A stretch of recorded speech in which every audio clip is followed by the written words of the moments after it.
بسم الله الرحمن الرحيم والفجر وليال عشر والشفع والوتر والليل إذا يسر هل في ذلك قسم لذي حجر ألم تر كيف فعل ربك بعاد إرم ذات العماد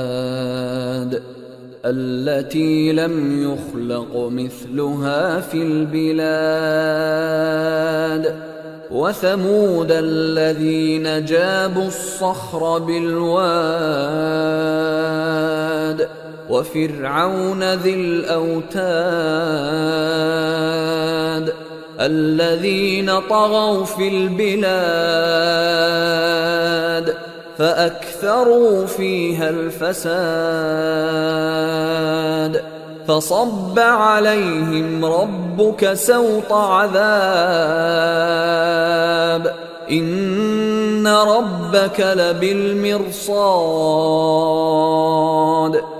فأما الإنسان إذا ما ابتلاه ربه فأكرمه ونعمه فيقول ربي أكرمن وأما إذا ما ابتلاه فقدر عليه رزقه فيقول ربي أهانن كلا بل لا تكرمون اليتيم ولا تحاضون على طعام المسكين وتأكلون التراث أكلا لما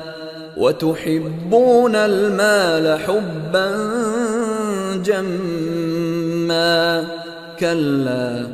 إذا دكت الأرض دكا دكا وجاء ربك والملك صفا صفا وجيء يومئذ بجهنم يومئذ يتذكر الإنسان وأنى له الذكرى يقول يا ليتني قدمت لحياتي فيومئذ لا يعذب عذابه أحد ولا يوثق وثاقه أحد يا أيتها النفس المطمئنة ارجعي إلى ربك راضية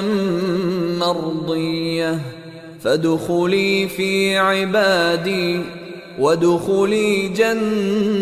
جنتي.